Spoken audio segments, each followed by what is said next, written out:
Okay, I'm going to go ahead and get started because everyone's here and we want to be respectful of everyone's time. We're having a tiny bit of technical difficulties with Dr. Monahan, but she'll be joining us very soon. Good morning. Thank you for being here for our fall reopening town hall, specific to Center Street, Richmond Street, and Eagles Nest. So I want to go ahead and introduce our panelists really quickly so that you know who is in the room. I'm Marisa Janicek. I'm the Assistant Superintendent of Educational Services. I've been in the district for about 15 years. I wouldn't want to be anywhere else. I absolutely love ESUSD and the fact that we are such a great group working together. And then I'm going to turn it over to Dr. Lee. Good morning, everyone. My name is Dr. Alice Lee. I am the proud principal at Richmond Street Elementary School. I've now been in the district 8 years, and I'm so proud to be here. So thank you for joining us today. Oh, and then Miss Guadalupe Grijalva. Good morning. My name is Guadalupe Grijalva. I am the preschool director, and then I also help to oversee the Learning Connection at Richmond site and at Center Street site. I have been at ESUSD going on 6 years now. And Miss Dr. Monahan has joined us. Welcome. Sorry about that. Had trouble getting in. Messed up my password or something. I don't know. Anyway, sorry about that, guys. Hi, I'm Martha Monahan. I'm principal of Center Street School. I've been here for 7 years. And this is ESUSD is a great place to be. We're all lucky. Thank you all, and you'll hearing from all the panelists at the end of the presentation. I want to start by just sharing that the time this morning was didn't work for everybody. We understand that. So if you have friends or family that would still like to see this, we're actually recording it. We'll be posting it by the end of the week. So we'll make sure you know where it is if you have anybody that was not able to attend. We realize 9 a.m. on a Tuesday is not for everybody. Some people are working or have other plans. So thank you for those of you that were able to be here. We want to make sure we are fully transparent on the conversations we're having and what we're proposing for the fall of next year. And I want to start by saying our goal, our dream would be to have everybody back full time. That's absolutely what we want. I've been reading through the survey and a lot of parents have said, why can't we use that as a choice coming back? That's our goal. As soon as it is safe and we are able to, that is 100% what we will do. At this time, there are guidance and guidelines that have in place. Mr. Gowner, can you go ahead and change it to the next slide, please? So we are and have been looking at the guiding framework provided by CDC, Public Health, California Department of Education, and our County Office of Education. We have had stakeholders from our superintendent group led by Dr. Deborah Duardo, our Los Angeles County Office of Education superintendent, where there was about 74 superintendents really working together to put together a planning framework with the guidelines from all the organizations I just spoke about to help school districts open. Dr. Moore was actually on this committee, so we have an inside track on everything that we really need to do to prepare and be ready for the fall. At this time, what we did the minute this framework was released is we pulled together a committee and we had parents representing all of our schools. We had teachers representing all of our schools. We had classified team members from all of our schools, board members, our superintendent, every single principal, and our executive director of the preschool as well. So we really worked hard, and we had a student, which is a really important voice. This committee came together and we looked at scenarios that fit with the planning framework. We really need to make sure that we're opening safely and supporting the 5 images that you'll see up on the screen. If you look at the red square, that's instruction. That's an important lens we need to look through. The next one is health and safety. That's the orange box, which is of paramount importance. The next one is social emotional. That's a really important piece for our students and for our staff as well. The fourth one over is for our parents and community. We realize this is something that you have had to turn in overnight as well as we have. So it's important that we engage our parents and community. And the final one is operations. What are the things we need to have in place to have a successful and safe rollout? Thank you, Mr. Gowna. Can you go to the next slide? Okay, so with our committee, we took key considerations of the 5 buckets that I just talked about, with safety again being the number one. We really want to make sure that we can open safely for our students and most importantly for our staff. Our staff is going to be there every single day and we want to make sure that we can protect them and make sure that they have a safe and healthy environment. Instruction is our job, so we need to make sure that we are instructing our students in highly engaging and relevant information throughout the year to prepare them on an ongoing basis. We know that what happened this spring, our teachers did an amazing job and so did our parents, but it's going to look very different in the fall. And I think we need to remind our entire group over and over, we flipped overnight. Our teachers jumped in, our parents jumped in, our staff jumped in. Look, everybody wanted this to be successful, but we didn't have time to plan. We do now, and that's why we're looking at proposing a model that we can actually implement and have time to plan and support all stakeholders. Okay, if you can go to, oh, I'm sorry, one really important piece I also want to make sure that I mention is not only do we need to plan, we need to plan without spending. We are in a little bit of a budget crisis. I'm sure you've been watching our budget updates. And we are in a challenging situation where we can't add as much as we would like to say, let's hire and bring in more teachers and split up smaller groups. We absolutely cannot do that. We are looking at every dollar that's coming in to support everything. I also want to mention, Dr. Moore shared yesterday in our town hall that there will be money for safety procedures like masks and other things to help us through this. So please know that we're not going to cut costs when it comes to safety in any kind of way. Thank you. Next slide. Okay, so we have been doing a lot of output for our families and for teachers. Our principals have been talking to their staff. Our parent survey went out in May saying, what would parents like to do? About 30 families said they are definitely going into distance learning. The rest said, please take our students back as soon as possible. Everybody wants our kids back and we want nothing more, but we need to do so safely. So looking at the guidelines, the options we had, one of the choices was being on campus in person for 2 to 3 days. At the time that I looked at the survey, which was Sunday evening, there were 970 responses and 56% of our families said that was their number one first choice. I didn't analyze second choice numbers yet, but for our first choice, 56% chose that option. As of today, there's 1,400 something responses. So I looked quickly this morning and it's still the highest choice, about 57, 58 at this time. Okay, next slide, please. So again, I mentioned that the committee was comprised of all of the different stakeholders who our task was to come together, look at the scenarios proposed based on the guidelines, and find what was the absolute best moving forward for ESUSD. We feel like we have found that, and we're here to show you what it is and hope that any questions that apply to it or anything we haven't thought through, you can ask today at the end of it, but I want to prepare you, we don't have the details yet, because until we move ahead with the proposed model, we can't say what the details are. We haven't had time to dig in. This is going to take a lot of time and a lot of communication. So there will be a lot more information provided once we make this decision. Next slide, please. Okay, so here it is. I think I put it in the email, but just to make sure it's very clear, upfront, distance learning will be an option for any family that has a health concern or just is concerned in general. That is an option. We will be sending out what that looks like this summer once we develop it a little more thoroughly, and it will be an opt-in. Once you opt in, we're thinking August, the beginning of August, so that we can plan. Then you will be in that distance learning program. It will have to be a commitment so that we can plan our classes around the rest of the students. So distance learning, 100% an option for all families, TK through 12th grade.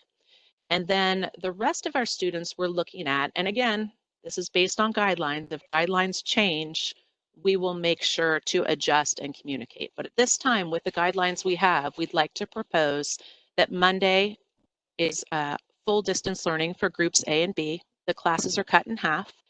And then Tuesday would be half of the class in, half of the class out, and then vice versa for the following rest of the days. A lot of people asked why Monday in our town hall yesterday. The reason for it being Monday is because we have a fair few amount of holidays on Mondays, and we need every second we have with our kids in the classroom. So we felt like cutting them short, even 1 or 2 days, was just not fair at this time. So we chose Monday instead of Friday for that reason. What Monday might look like, Dr. Monahan and Dr. Lee will talk about at the end of this, and they've been having great conversations with their teachers already about different options.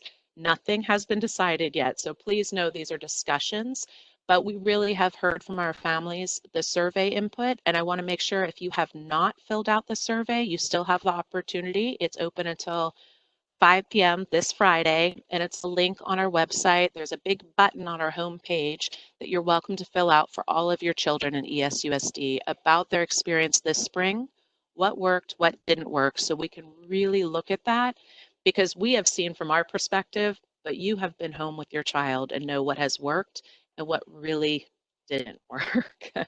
We're learning, this is new for all of us, and we're just grateful to have such support from the entire stakeholder team.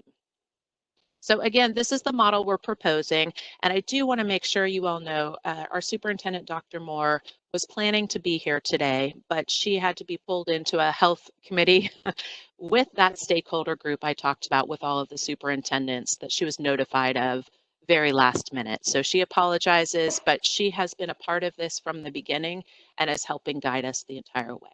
Next slide, please.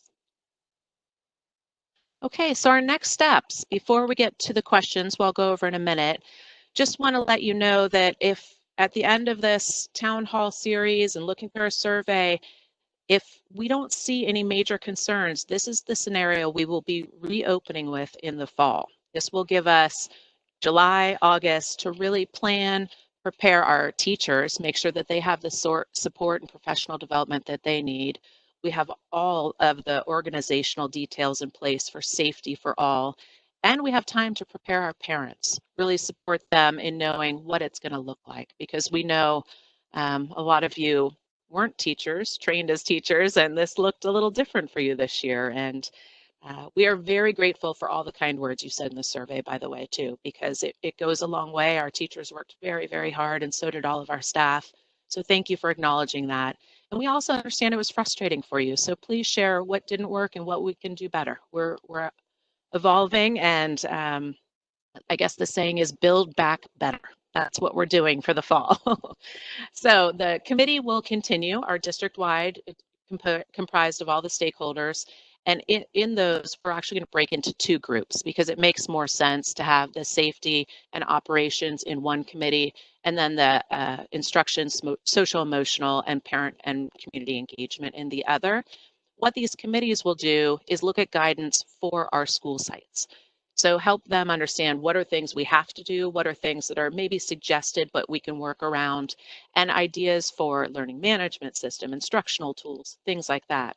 Then each school site will actually then have their committees to really implement site specific, because all of our school sites are different. Our elementaries will look very similar with instruction and social emotional and those components, but organizationally they're 2 very different facilities, and we need to make sure we're accounting for everything. So I'm going to give an opportunity to our team to go ahead and share some of the conversations they're having in a minute. But if we can go to the next slide, please. Okay. For the questions and answers, this is something we're going to try and answer along the way. But again, a lot of the questions that you may have right now, we may not have the answers. So we may have to say, I apologize, we don't have the answer for that one. However, all of the questions that are put into the chat, we are capturing. And if we can't answer them today, they will be going to the subcommittees. So we will be looking at these questions for future building. So if you have a question and you want to put it in the Q&A, Mr. Gauna is going to make that live, and you can go ahead and click on the button that the arrow is showing and input your question, and we will answer them after we hear from our principals and executive director. And Dr. Monahan, you're on the screen. Do you want to go ahead and start? Sure, absolutely. I wanted to start out talking about safety and health, because that's one of the huge things that we've been thinking about as we're thinking about students coming back to school. One of the big pieces is scheduling, because even though we're in these cohorts of students, We don't want huge amounts of students coming together at the beginning of the school day or coming together at the end of the school day or at recess or lunch. So there has to be a lot of changes in scheduling. We're looking at possibly staggering drop off and pick up by maybe 5 minutes, maybe 10 minutes, so that we don't have everyone coming at the same time, and possibly something similar at the end of the day. It will be half of the kids, and it is actually a lot easier to schedule with 400 than 800. So we are looking at teachers going out to recess with their students, possibly in their small groups, and teachers we would also have them have lunch in their classroom so that we would not be using the cafeteria. We're also looking at paths of travel so that two different classes don't run into each other. And one of the things, and the specialists will be coming to the classrooms. So when your music teacher comes to you, it will be coming to your classroom as opposed to as opposed to you going to the classroom. Then the other thing is we are going to be utilizing outdoor spaces as much as we can. And it looks like keeping doors open is going to be something that we're looking at as well, because it seems that it's the airflow that's most important as far as spreading the disease. And then the last thing is kids and teachers are going to be involved in some cleaning. We're going to have, we have custodians who will do a fantastic job of cleaning between groups of kids, but just cleaning throughout the day and at the beginning and the end of the day, we can have students actually cleaning up their own things and teachers cleaning. So we are putting a high expectations for cleaning around here to make sure everybody stays safe. Thank you, Dr. Monahan. Dr. Lee, you want to go ahead and chime in about more of the instructional components? Sure. Actually, I wanted to answer one of the questions that has been coming up on the feed a little bit about siblings where you have kids either at the same school or across multiple schools in the district. One of the things that we're going to be committed to doing is if your kids are at different schools, we want to make sure that they are on the same A day or the B day if we go with this model, so that it is less impactful for your family. So we will be coordinating with all the principals across the district and making sure that we can make that happen for you. There are some questions about if you can choose the A day or the B day. I don't know yet. We're not sure about that. But with Mondays, so the way that we think that Mondays may look like is that the teachers will have a whole class virtual meeting with their students and kind of lay out the entire week for them. The rest of the time will be spent with teachers are planning their professional development, learning from each other, reading, researching, collaborating about the instruction that's going to take place over the week. Because if the teacher's teaching on an A day or a B day, they won't be able to meet live with your students if they're at home on the alternate days. And so there's going to be a lot of collaboration going on, especially over the summer. I know that we are meeting bi-weekly at least. We've been meeting every single week since we've been on distance learning, but over the summer we will be meeting every other week as well, and planning and creating subgroups. We've already started with getting some teachers and parents involved with the site subcommittee to talk about the things that Dr. Monahan just covered. Thank you, Dr. Lee. Sure. And Ms. Grijalva, would you like to share a little bit? I know some questions have come up about Eagle's Nest and TLC, and I know you don't have all the answers, but can you give an overview of those two, please?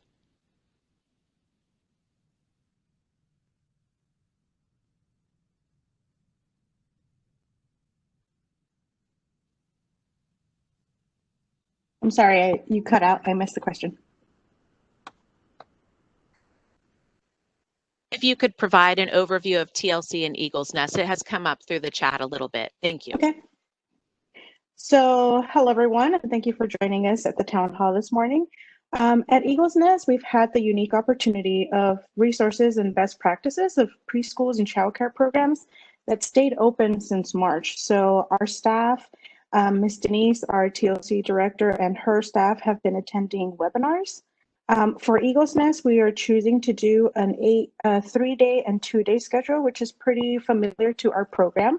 And it'll help to meet the guidelines of physical distancing and small group cohorts.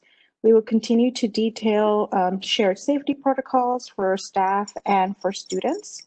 New and returning families will be hearing directly from us about information about enrolling. We are looking at what the length of the day would be, whether it would be a better fit to do a full day or to split up a day and have two cohorts within the one day. Classrooms will be adjusted to support distancing, and we have to include visual cues for children to follow. For TLC, the staff have been engaged in professional development, COVID-19 webinars.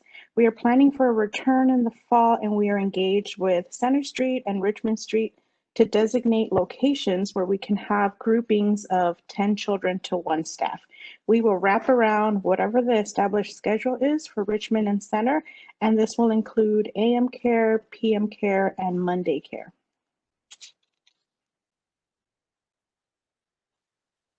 Thank you very much. I appreciate the overview. And again, I apologize. We wish we had all the answers, but we don't at this time. What we're looking at is proposing this scenario so that we can move forward, putting together all of those details.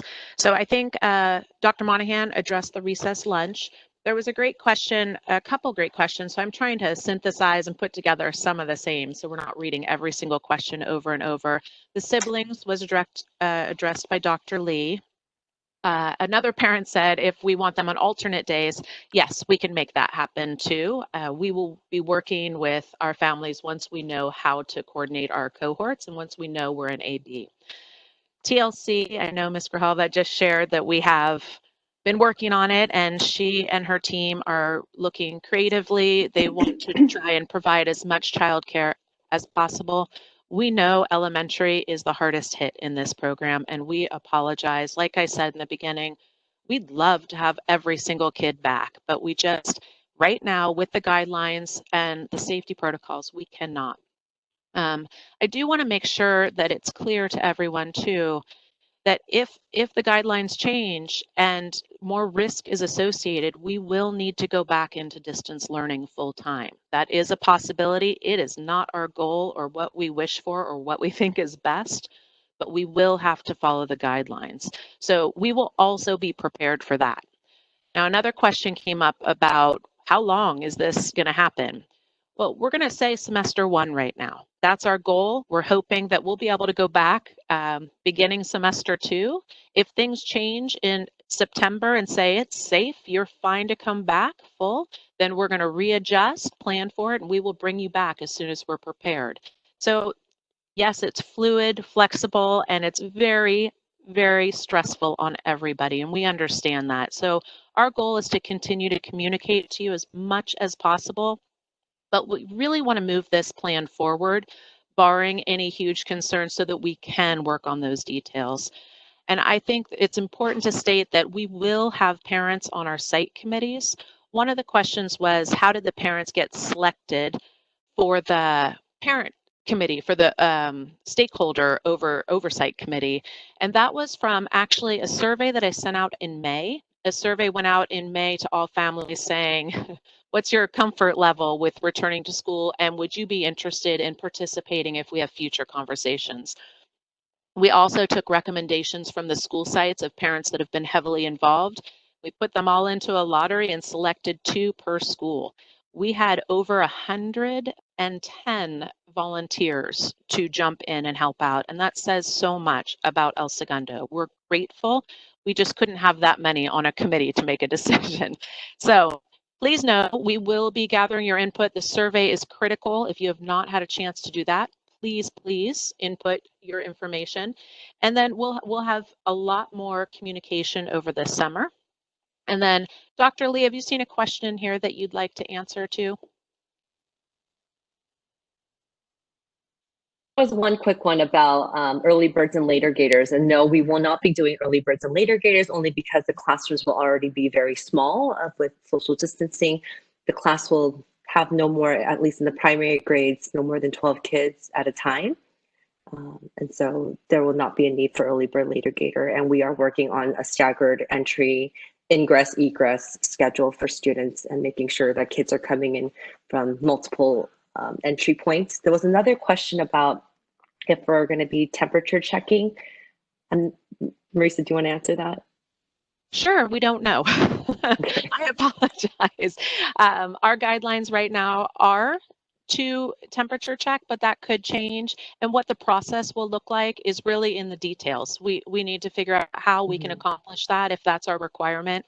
And I saw some questions from teachers in here asking, how are we going to fit them all in? How are we going to have a break in between? And these are all questions we are going to figure out together. So please know that we are hearing these. We're looking at all of these questions.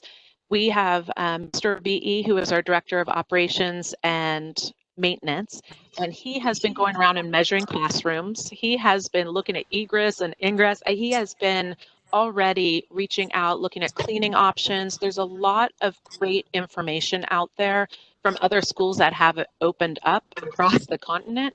And so we are learning and looking at what is best to effectively return in a safe manner and support our teachers in what is going to be another challenge for them.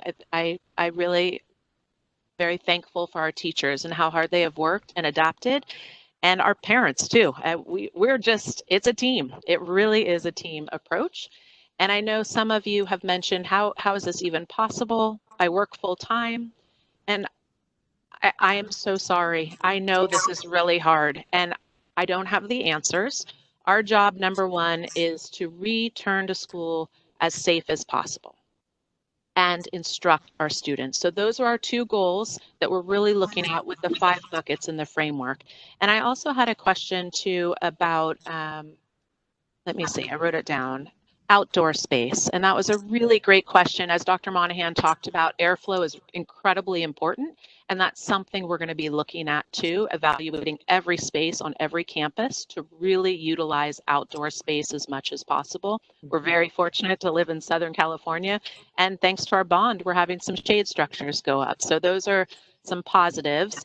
I also saw a question in here about distance learning and how is a teacher supposed to be doing distance learning and in-class teaching at the same time?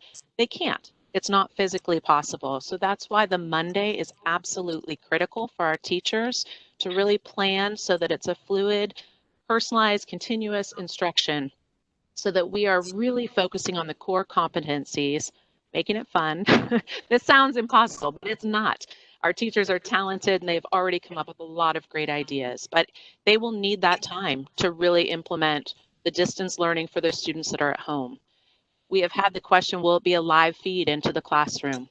Most likely not. It's really, really going to be skill set that they're going to be reinforcing. We're hoping to have some fun enrichment activities. Dr. Lee or Dr. Monahan, do you want to chime in on some of the other discussions you've had? Well, I think that one of the thoughts with the AB model was that the instruction would happen on the first day, and then there would be time for individual practice on what they had learned in the classroom on the day that they're home. So the instruction would be coming from the teacher, but they would have very set guidelines about what they were to do at home, and they already would have received the instruction prior to going home with their families. We're putting a lot of effort into figuring out what would be best for kids. And one of the things that I saw in the chat was there was a question about the TK through 2 and technology. And one of the things that we are doing, which is going to be terrific, is we're going to be using Seesaw for all of our TK through 2 students. It would be like the actual paid version. So we have all kinds of extra connections for parents to be able to be more informed about what's going on with their students in school and at home. So that's going to be very helpful to all of us. And I think to parents as well. It's very user friendly. So I think you're talking about like streamlining the platforms that our students will be utilizing. So yes, that is something that is very important to not just the teachers, but especially our students and their easeability of being able to log on without so much parent assistance. Another model that we've been talking about is something called the flipped classroom. And how that works is that on the off day, so when you're at home, there will be asynchronous instruction given to students so that the students are receiving the instruction, they're reading, they're doing their research, and then when they come to school, then they're going to do the practice and the feedback will be immediate when they return to school. So it's a little bit of a different model than what Dr. Monahan just said, but I think we can flip between the two. So there's going to be like a flipped classroom model, but there's also a model where the students are receiving instruction in the classroom, and then they're practicing at home, and they're coming back for feedback when they're live with their teacher. I want to sympathize with the parents. You know, as a mom of 2 kids in our district too, this is hard on everyone, and we understand, and it's we're trying to do what is best for students so that they don't lose their learning, and what is safe for both our staff and our students. Oh, and then the children will probably not be getting live instruction, but that may look different too, because depending on what happens and the scheduling for our specials, for example, some of our specialists may be providing asynchronous instruction on the off days as well. So that's like Project Lead the Way, music, possibly PE. These things are also instruction that can happen on the off days, home days. And I see another one that will TK students have, TK through 2 students have an email, and yes, I believe those emails have already been put together for them. So yes, they will have their own email, which will keep our system much safer if that's what they use to connect with us. Yeah, and we had another question about survey results and if they would be public. Absolutely. I'm not gonna put all the comments public, obviously. There's over 1,000 comments. I will be making sure that the teachers receive the positive and the feedback, because I think it's important for that to be shared. But the data, such as what I shared in the beginning of the PowerPoint, will absolutely be shared somehow on our website. We'll make sure the communication goes out. Okay. So I saw a question about the flipped learning model, which also is something that we would be using at Center Street as well. It just depends on the subject, but a flipped learning model, the students actually do their research and do their reading and come in prepared to have a conversation. So they would be doing that type of research at home, and then when they came into the classroom, they could have a much richer, deeper conversation. So that's the difference. Thank you. And one of the things actually we didn't receive yesterday, and I want to make sure is answered. If a family chooses to do distance learning for semester 1, but then the state says that it is safe enough to return to school, can those families choose to return in person? I have not had that question before. That's a really good question, and I believe we would do everything we could to do so. If it's safe return, then I believe we would figure that out. If we have the hybrid model, because of our space situation, we would not be able to allow families that opted into distance learning to come back into the hybrid model during the semester. But if it's full return, we would do everything we could. I thank you for that question. I will definitely follow up with that one. Okay, so Ms. Grijalva, is there any questions on here that you'd like to answer? A lot of them have been answered, or we are not able to answer at this time. Yes, I did see a question from Michelle Samuel that is asking if a student is assigned to Group A, what days at TLC will be available for that student. So we are looking at if you need before care for the day that you're attending, or after care after your child has finished their session. And if they are on a B student, so not physically attending, that we would probably work to have a full day care for those students that are not in session, so that kids have childcare as well. So just limited by location to be able to separate all these children safely. We are taking over spaces like the cafeteria now that students will not be going into the cafeteria to have lunch, and any other spaces that are available for us to kind of have groupings together. So for example, at Center Street, the library might be a space because it's already naturally separated. We could have 2 groups on either end. So this is the work that we're doing to find the locations to be able to take as many kids as we can, so that we're supporting families when kids are in session, before and after, or when kids are not in session at all that day. Thank you. We had a couple of questions about the safety and if someone becomes ill at the site. And that's a really good question. And it's one that we have already begun talking about. But again, it depends on the model, the spaces were being used, and site specific. So we will be working on if someone does become ill, what to do at that time. And we will be communicating that out. We want to be very careful and make sure that we are providing a safe, clean environment for all of our families. It could happen, and we will have a plan in place if it does. We will have a different area that they will go to, they will be tested, and so on and so forth. Another question that came up is this safe for us? Is this safe for staff to be there every day and to have students coming in? Again, this, and for students, that came up also. I think it's going to come down to, for students, it's going to be a choice. What is your comfort level? We are going to provide a safe environment, but we 100% respect and understand if families don't feel safe returning at this time. That's a personal choice, and we have the distance learning as that option. For our staff, we are doing everything, and we want you involved in the planning to make sure that we are cleaning effectively and supporting. I know at the elementary level, there's so many touch points, there's so many manipulatives, there's so many little details that we really need to be prepared for. I think it's really important, and I've heard from teachers, they miss their kids. That social seeing them is so important in building those skills. And I know that all of our staff has said that. Our parents want them back too. So again, our goal is to do that, but we need to make sure it's safe. And we understand elementary is more of a challenge. We are all, the team in front of you, plus a much larger team, including all of the staff, we're working on this. And as soon as we have the proposed model, we are going to get to work and follow up on all of these questions because they're all very valuable and important. I also want to mention a couple people asked, why didn't you look at an AABB model? And I think that's a really good question. We, as a committee, looked at two different scenarios, a 410 model, an AB model, and then we discussed an AABB model. So the 410 model would have allowed students to go to school for 4 days, and then they'd be off for 6 days. And then the following week, the other group would come in. So students would be away from their school for 10 days, including the weekends on the front and the back.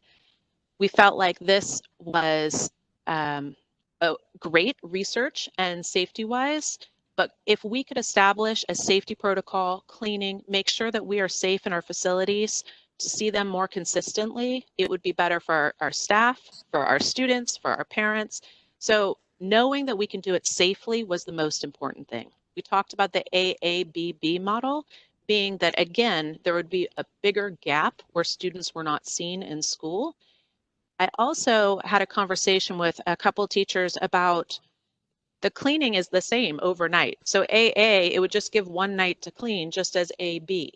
So it's the cleaning we need to get in place. And again, Mr. Rabi'i is on it. He has already been researching the most effective but quick cleaning so that we can all be in this together and make sure that it's safe for the return of the cohort the next day and for our staff too. So that was one. And then a lot of questions came up about distance learning. And I know this is most challenging at the elementary level because not all students are able to work on their own for a sustainable amount of time. So we are working on that. I cannot promise that teachers will be live with the students because they're teaching their other cohort. However, we have some other talented faculty that maybe will be able to accommodate during those times. We are going to work on this, and our teachers are very creative and motivated to make sure that it's the most successful rollout for our kids. Does anybody else want to share anything about ideas or ways we're going to be looking at that? No? Okay. All right. Are there any other questions that we have not addressed that you've seen, panelists? Well, I've seen a bunch having to do with the masks. Yeah, and students being required to wear masks. Do you want to answer that, Marisa? I mean, I think that all of the recent research shows that it's mostly spread through the air. It's not, surfaces are not as big of a spreader, apparently. So for me, I think that masks are probably going to be, certainly when indoors, we're going to try to be having students wear them and teachers. But we're going to just keep on following the recommendations of our health department. And also, as Marisa mentioned earlier in our session, was that monies will be allocated towards safety PPE materials for the sites, so that if a student does need a mask, we will have those available at our sites for students. Thank you. Yes, the guidelines. And somebody asked where we're getting our guidelines and information from. Obviously, Public County of Health. And we, again, have our superintendent on Superintendent Stakeholder Committee through the County Office of Education. Our state superintendent, Tony Thurmond, released a guide to Build Back Better. I believe it was just early last week. It's a 64-page document that I will make sure goes out in my next email once the proposal is moving forward. And one of the models he mentions is the AB model. He mentions 4 models, and one of them is the AB. And yesterday we had questions from our middle school about, can we have an AM PM? And we really would love to do that, but we cannot physically guarantee that we'll clean everything in between cohorts. We just did not feel like we could handle that, and so we cannot do that one. That was the reason we did not go with the AM PM, and it was for safety. And we also had a question about distance learning, which I did explain that you could not go back into it, but if you are in the hybrid model and your child feels sick or someone is exposed or there's something changes in your life or you just don't feel safe, you absolutely can go into the distance learning model. That is not ever going to be questioned. Distance learning is an option for students to go into. Now, if it's just because of an illness and they're cleared, yes, they can go back into the hybrid. Their spot will be saved.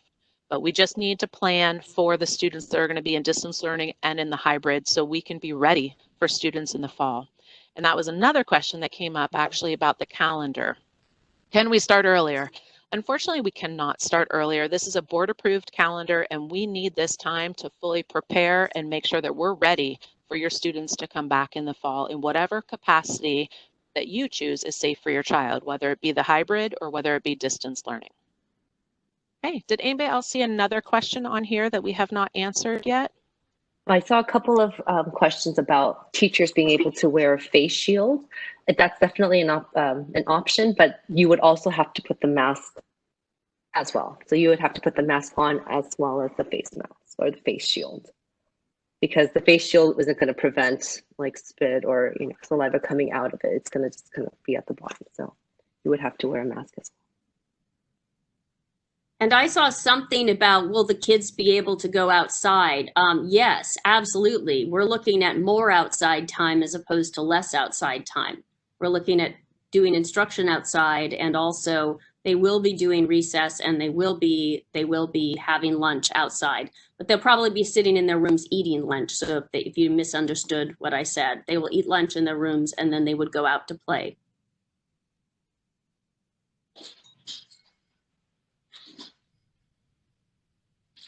I think there was an important one on here that I want to make sure we address about reading intervention, really supporting our students that have fallen behind over this time. And I, again, am just so proud to work in this district. The moment we shut down, March 16th was our first official distance learning day. Teachers were already saying, we need to keep moving, we need to keep engaging, we need to keep teaching. And that happened, and we thought we were coming back after spring break. That was our thought. The minute we didn't, teachers already started reaching out. How are we going to assess learning gaps? How are we going to work together? And I know both school sites have worked already having conversations about how are we going to look at what is missed, what was missed in this spring. Keep in mind, we left in March, so it was about 12 weeks. So 12 weeks, what did we not get to? Where could students have had a learning gap? How do we assess that? How do we triage? And how do we really move hard and fast to support our students the minute they come back? So that's in part of the planning also, and those were great questions. I really appreciate those. Anybody else want to add to that?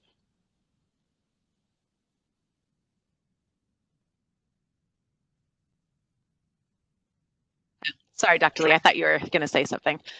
Okay, and again, the distance learning, it's in development. So there's a lot of things that we can't answer. We're trying to be as transparent as possible and as collaborative. But until we make this decision, we really can't move forward with all the other decisions. So our hope and goal for these town halls this week is to open up the dialogue, make sure you're responding to the survey, and hopefully we come forward with a recommended model so that we can start planning with your support and help. Okay, one last look through the questions. Yeah. Dr. Monahan, Ms. Grijalva, or Dr. Lee, do you see anything that, oh, HVAC, that was a question that came up over and over, and I don't have the answer to that one, but I know that our health and safety and operations team will absolutely look at airflow and make sure that it is the utmost and safest environment that we can provide.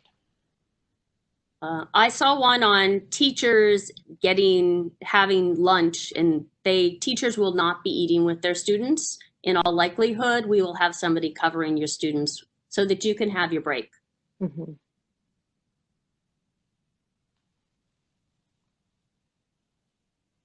Okay. So if a student or staff member tests positives, how will you communicate? Again, that's something that will be in the details that we'll make sure we're covering. We're going to be looking deeply into all 5 of those areas and really making sure that we're covering everything. But we hope that you understand this is new to us too, and we are spending countless hours trying to make the best possible. Again, I can't say it enough. We would love to have your kids back full time. That is our #1 goal. But at this time, we cannot propose that based on the guidelines. So with that being said, this is our next best. If we have to go into distance learning again, please remember it is not going to look like what it did in the spring. We are going to have time to prepare and plan and make sure that it's consistent and that we're all on the same page moving our students forward. And we will be supporting our parents in that too. So it's fluid, and this town hall is really just to hear all of you to hear what our plan is, and then the details and the work begins. So I really appreciate all the comments and questions. Can I answer one question too? Something kept coming up Absolutely. about, so there was a lot of questions about devices being sent home. Absolutely, we will do our best to send home devices. I know during distance learning, we sent home over 100 Chromebooks with students and some iPads. As long as they're available, we will do our best to send those home with you so that you have access to a device at home if you don't have one already. So please rest assured with that. Yeah, and I do, there's a lot of questions about the kindergarten schedule too, because of early bird and later gator. We'd like to start working on that as soon as possible, but we haven't had those discussions yet. So because of the early bird, later gator, we're working to accommodate so that families are on consistent schedules, and we'll look at our bell schedules, and that's going to depend on staggered start times and our recess and our safe areas. So there's a lot of planning that still needs to take place. And there's a comment about please get the answers and stop telling us what you don't know. And I apologize. We don't have the answers. We're learning every single day and trying to share what we do know. So again, we really appreciate your support. We're about 10 minutes until. Dr. Monahan, do you see any questions on there that you might still want to address? Ms. Grijalva? No, I think I just want to say that there have been a lot of positive comments in the chat, and we really appreciate it. We are working very hard with kind of a target, but it's a moving target, and the guidelines change every week. And as we look at this, we are doing our very best. And fortunately, in this school district, we have amazing educators who have great ideas, and we have parents who have great ideas, and we're just trying to really put it all together so that we have the best experience we can possibly have for our kids in the fall. So thank you all. Yes, thank you all. I think we have answered the questions that we can answer. Some of them we just don't have the details. Again, we're taking a screenshot. We have all the questions that I'll be putting into the subcommittees. And the final question that I do want to address is, what are the expected timelines and touch points between now and the start of school? I think that's a really important one. We heard in the survey too, please just tell us what you're doing so we can start preparing. And I think that says what we want too, so we can start preparing for the best program. The plan is at the end of this week, we'll have finished our town halls. We'll make them active so that anyone that missed it can see these. And then I will be presenting to the board on Tuesday that we're recommending this moving forward, and then we can start planning. Again, barring anything that we hear from our parents, our teachers, our students that we haven't thought of. Please know we have thought this through. We have had conversations. We are working with all of the South Bay school districts, and we feel very confident that this is the best plan moving forward for all. So lots more to come. Thank you so much for your support, your time, and your partnership. We couldn't do it. We have the best staff and the best parent community, and we're going to get through this together. We really are. So thank you. Have a wonderful rest of your day. There's another town hall at 3 p.m. today for the high school, if you're interested in hearing that again, or if you have a high schooler. But please know we're keeping everyone's best interests and doing the best we can. We really appreciate you. Thank you. Thank you.